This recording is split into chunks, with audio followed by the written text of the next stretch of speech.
오늘 본문 말씀을 중심으로 원인 치료, 무슨 치료요? 원인 치료. 제가 한의원에를 갔습니다. 얼굴에 뭐가 이렇게 자꾸 이렇게 뭐가 났어요. 근데 되게 만지면 아파. 근데 피부과 가기 전에 누가 한의원에 가보라 그래서 한의원을 이렇게 갔어요. 그랬더니 이렇게 한의사가 제 이 얼굴에 난 뽀드락지를 이렇게 보더니 하는 얘기가, 아이고 속이 병들었네요. 나는 뭐 때문에 갔는데 얼굴에 뽀드락지 이것 좀 없애려고, 이 뽀드락지를 없애려고 한의원을 찾아갔더니 그 한의사 그분이 하시는 얘기가, 이 뽀드락지를 보더니 지금 속에 탈이 났습니다. 화가 많네요. 화부터 다스려야 되겠어요. 그러니까 뭐부터 먼저 치료를 하라 그래요? 속. 근데 정말 그 한의사의 얘기대로 내 속을 좀 보양하고 속을 치료하기 시작했더니 뭐가 사라지고, 그렇죠, 뽀드락지가 사라지더라는 거예요. 이걸 뭐라고 하냐면 한방에서는 원인 치료 이렇게 얘기를 합니다. 여러분, 영적인 원리도 똑같다는 거예요. 내 삶에 언제부턴가 가뭄이 닥치고 기근이 오고 내 예상대로 일이 잘 안 풀리고 재앙이 올 때, 그거는 현상, 그것은 얼굴에 난 뽀드락지 같은 거예요. 그래서 우리는 그 문제, 자꾸 이 겉으로 나타나는 현상에만 집중하면서 왜 이게 안 없어질까, 뭘 붙여야지 없어질까, 뭘로 가려야 될까, 다 우리는 그러고 있다는 거예요. 그런데 그러다 보면 문제가 해결되는 게 아니라 도리어 내 영이 침체 가운데 빠지게 됩니다. 왜 그러는 거예요? 그 문제에 내가 집중했기 때문이라는 거예요. 점점 그 문제에 집중하다 보니까 오히려 그 문제가 해결되는 게 아니라, 여러분 뽀드락지 났을 때 한번 해보십시오. 자꾸 만지고 이거 언제 되나 이거 갖다 붙이고 저거 갖다 붙이고, 그럼 이거 뽀드락지가 없게 돼요. 더 커져. 경험이 있으세요? 더 커져. 더 아파. 손 닿아서 뭐라 그러죠? 손독이 오른다 그러죠. 더. 그럴 때 어떻게 해야 돼요? 가만히 둬야 돼요. 사실 아시는 분들은 비타민을 더 먹는다거나, 아니면 좀 수분을 많이 섭취한다거나, 아니면 쉼을 준다거나, 다른 방법을 써야지. 자꾸 그 문제에 고치겠다고 그 문제를 자꾸 만지고 들쑤시고 거기에 집중하면은 심지어 뭐까지 오냐면 마음의 병, 정신적인 연약함, 병드는 건 누구밖에 없고 나밖에 없는 거야. 나밖에. 왜? 그 문제에 집중했기 때문이라는 거예요. 그 문제에 집중하면 육신의 병만 오는 것이 아니라 끝내는 영적인 침체까지도 빠져버리는 거예요. 자, 그래서 성경을 한번 볼까요? 오늘 그 얘기를 하십니다. 우리 6절 말씀 같이 한번 보겠습니다. 시작. 너희가 뿌렸을지라도 수확이 적으며 먹을지라도 배부르지 못하며 마실지라도 흡족하지 못하며 입어도 따뜻하지 못하며 일꾼이 싹을 받아도 그것을 구멍 뚫린 전대에 넣음이. 아멘. 와, 정말 안타까운 인생이죠. 정말 이 백성들에게 문제가 생겼어요. 어떤 문제인가? 열심히 일한대요. 많이 뿌렸대요. 그런데 아무리 많이 뿌려도 수확이 적어.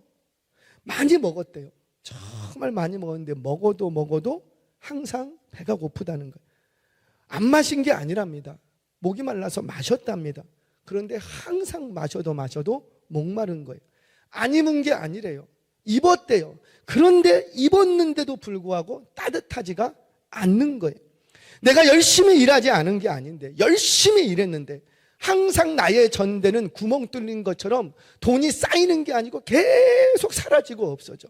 경제적인 빈곤이 계속 찾아오는 거예요. 이거 왜 그런 거예요? 뭐가 문제인 거예요? 10절 11절 말씀 같이 한번 보겠습니다. 자, 시작.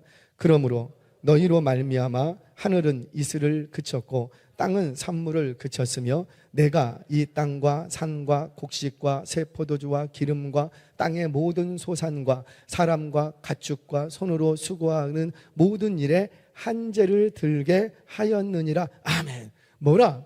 하나님께서 이슬을 막아버렸대요. 비를 막아버렸대요. 하늘을 닫아버렸어요.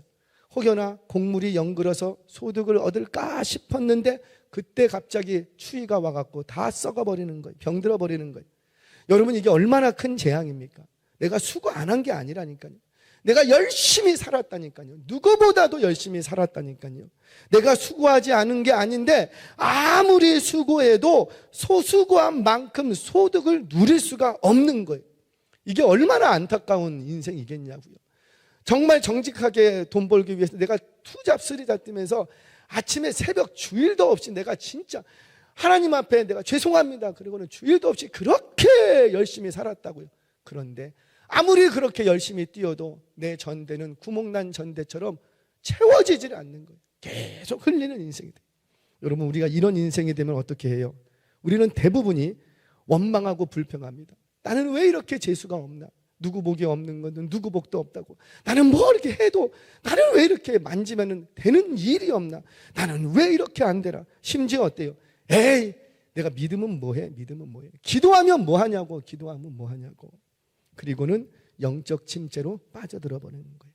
사랑하는 여러분, 혹시 여러분들의 삶이 아무리 수고해도 뭔가 실패하고 경제적인 빈곤이 계속 찾아온다면 그 문제만 보지 마시고 그 현상만 보지 마시고 그 문제를 일으키는 원인부터 찾으시는 지각이 있기를 주의 이름으로 축원합니다. 그 원인부터 찾아야지. 자꾸 그 현상, 나는 뭘 해도 안 돼. 나는 왜 이렇게 열심히 사는, 나는 왜 이렇게 안 될까? 나는 뭐 누구만 만나도 왜 나는 꼭 저런 사람만 만날까? 자꾸 그렇게 현상과 문제에만 집중하지 말고 도대체 나에게 어떤 문제가 있길래 그럴까? 원인부터 찾으시는 은혜가 있기를 주의 이름으로 축원합니다. 자, 원인이 찾아져야 그 원인을 해결할 수 있는 거예요. 원인이 해결되면 자동적으로 뭐도 해결되고, 그렇죠, 겉으로 나타났던 문제와 현상도 사라지는 거예요. 자, 그러면 학계가 이 백성들에게서 발견한 그 원인 이유가 뭔가 진단을 합니다. 자, 우리 2절 말씀 같이 한번 보겠습니다. 시작. 만군의 여호와가 이같이 말하여 이르노라. 이 백성이 말하기를 여호와의 전을 건축할 시기가 이르지 아니하였다 하느니라. 아멘. 이게 좀 역사적인 배경을 알아야 되는데 또 역사적인 배경을 얘기하면은 너무 또 이제 복잡해지고 어려워질 것 같아서 간단하게, 이제 이스라엘 백성들이 포로로 끌려갔습니다. 포로로 끌려가서 이제 다시 돌아오기 시작을 했어요. 근데 돌아올 때 하나님께서 왜 돌아가게 하셨냐면 너희 돌아가서 성전을 건축하라 그랬던 거예요. 성전을 건축한다는 건 뭐냐면 그 건축물 자체가 중요한 것이 아니라 성전을 건축한다는 것은 이 백성이 다시 하나님께로 돌아가겠습니다. 다시 하나님의 거룩하심과 임재를 사모하겠습니다. 이제 하나님을 나의 첫 자리에 두겠습니다. 내가 하나님을 중심으로 내가 다시 살아가겠습니다. 이런 신앙의 결정체가 뭐냐면 성전이라고요. 성전. 그래서 그 성전 건축하려고 이제 귀환을 했어요. 돌아왔어요. 한 4만여 명이 1차 포로교환 돌아옵니다. 근데 돌아와서 그 다음에부터 성전 건축을 시작을 했어요. 그런데 주변에 여러 가지 시기 질투와 이런 모함과 박해, 여러 가지 어려움으로 인하여서 시작한 지 2년 만에 스탑이 됩니다. 스탑이 되고 16년이 지나가요. 그리고 16년이 지난 시점에 다리오 왕, 오늘도 얘기하는 다리오 왕 제2년에 조서 하나가 내려옵니다. 너희 성전 건축 다시 해. 성전 건축을 허락받았어요. 그러면 이제부터 뭐 해야지 돼요? 손 놓고 있었던 성전을 다시 재건을 해야지 돼. 그런데 이 백성들이 공사를 한다 안 한다? 안 해. 16년 동안 놓고 있었더니 이 백성들이 공사할 때가 됐는데, 이제 할 수 있는 여건이 됐는데도 불구하고 이 백성들이 한다 안 한다? 안 해. 그러면서 뭐라고 얘기하는 거예요? 2절 다시 한 번만 자막 띄워주시겠습니까? 2절 다시 한 번 있습니다. 시작.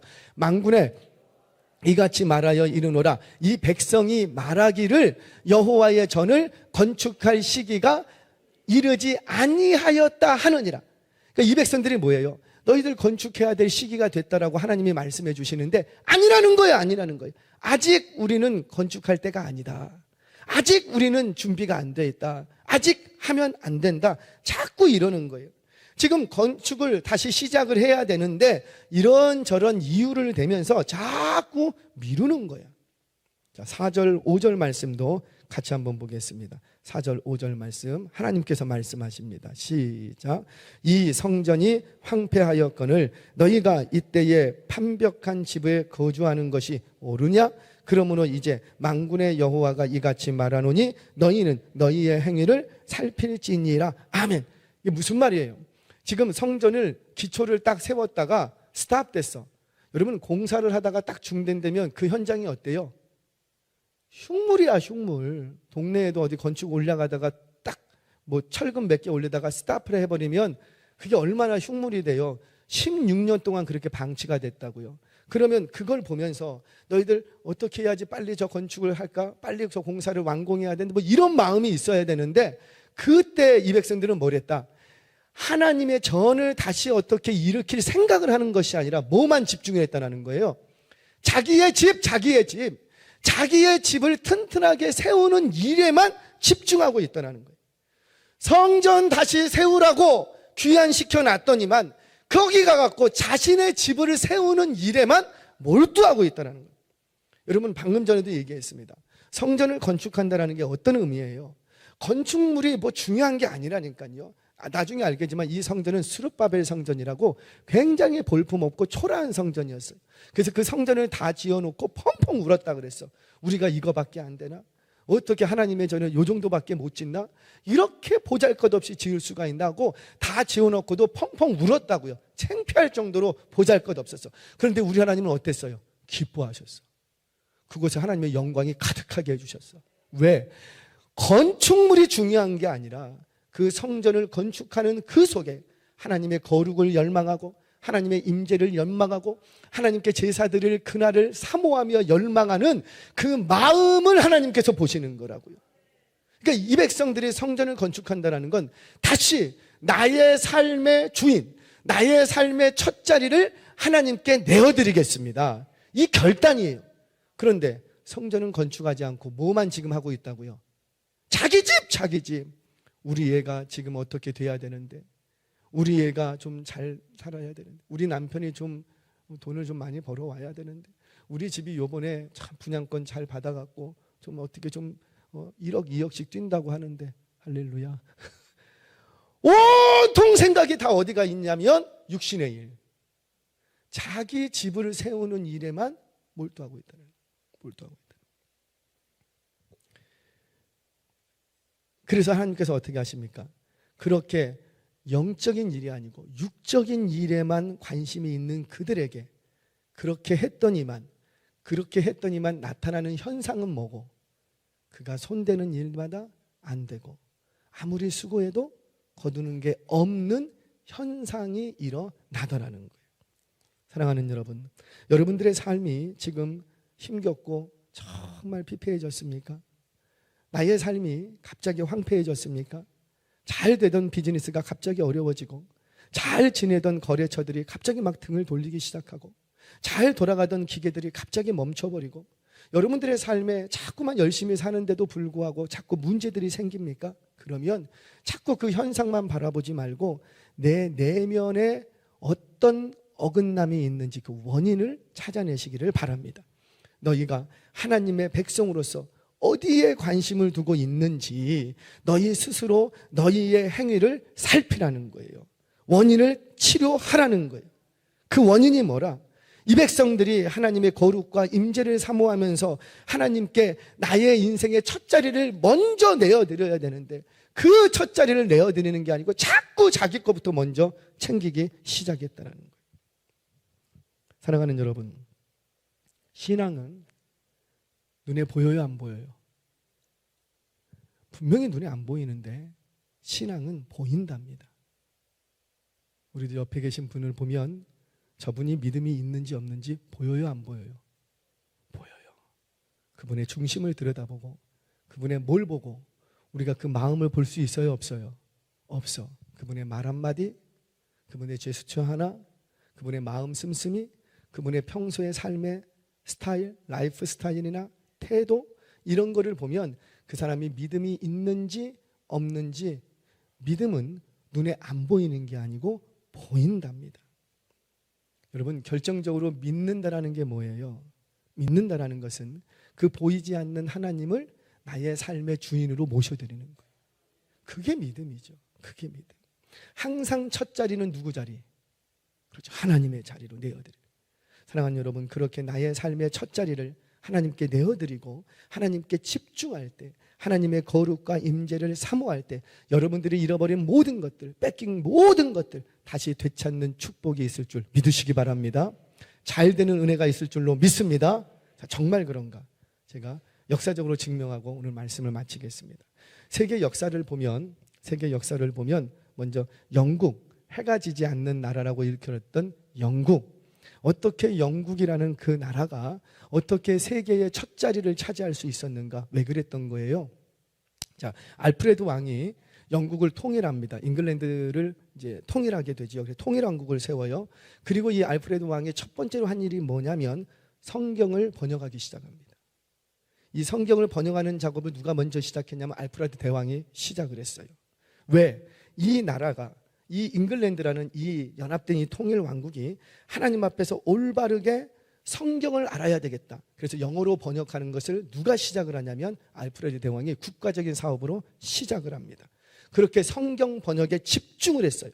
성경 번역에 집중을 하기 시작하니까 이 나라가 더욱 견고한 나라가 되더라는 거예요. 여러분, 흩어져 있던 나라를 통일왕국으로 만들었어요. 그러면 얼마나 나라가 어수선할 거예요. 여기저기서 반대나 뭐 쿠데타나 이러는 게 일어나지 않겠어요? 그래서 나라가 어수선해. 그럼에도 불구하고 이 알프레드는 그 어수선한 시기 가운데 뭐에 집중하기 시작하면 성경을 번역해라. 그래서 영어 성경을 여기가 먼저 번역합니다. 물론 왕관은 위클레프가 이제 왕관을 시키게 돼요. 하지만 시작을 누가 했냐면 알프레드 대왕 때 국가적인 사업으로 가장 현자들을 다 데려와서 가장 지식인들을 통원해서 이 성경 영어로 다 번역해라. 그거를 누가 했냐면 알프레드 대왕입니다. 그렇게 성경 번역에 집중하니까 이 어수선한 나라가 견고한 나라가 됩니다. 자, 그리고 뒤를 이어서 엘리자베스 1세. 이 여왕은 어때요? 이 견고한 통일 왕국이 세계 강대국으로 급부상하게 됩니다. 자, 도대체 영국이 뭘 했길래 그랬을까? 바로 엘리자베스 1세 때 성경을 국가적으로 공식적으로 선포해 봅니다. 모두 성경을 읽으라는 거예요. 그리고는 이 성경의 말씀대로 성경을 탐독하고 이 말씀대로 실천하라는 거예요. 성경대로 살도록 도왔던 왕이 누구냐면 엘리자베스 1세 여왕이었어요. 자, 그러고 나서 이 나라가 급부상을 하면서 강대국이 됩니다. 자, 그러자 해가 지지 않는 나라 빅토리아 여왕 때 어땠어요? 최전성기를 맞이하죠. 왜 그런 거예요? 빅토리아가 자신이 여왕임에도 불구하고 통치의 첫 자리를 하나님의 말씀을 딱 둡니다. 하나님의 말씀을 딱 두는 거예요. 그리고 그 말씀대로 나는 통치하겠다는 거예요. 그리고는 그 말씀을 삶 속에서 살아내도록 삶의 원리가 되도록 실천할 것을 매우 강조합니다. 그러자 하나님께서는 이 하나님의 말씀에 성경에 집중하는 영국에게 세계를 움직이는 첫 자리를 내어줘 버리는 거예요. 영국이 누구를 첫 자리에 딱 모시니까 하나님을 첫 자리에 모시니까 하나님을 첫 자리에 모였을 뿐인데 하나님은 이 영국을 세계의 첫 자리로 내어줘 버립니다. 영국뿐이에요? 미국이 어찌 그래요? 지금 이제 추수감사절을 앞두고 있습니다.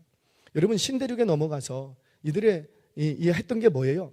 자기들은 집이 없고 자기들은 풍토병으로 죽어가더라도 그 와중에 그 퓨리턴들은 가장 먼저 뭐를 하고 성전부터 짓겠다라는 거예요. 내 집은 없어도 성전부터 이 마을에 먼저 지어야 된다. 그리고 아니 풍토병에 다 죽어가고 있다니까요. 자식들이 죽어가. 그럼에도 불구하고 뭐부터 시작하더라?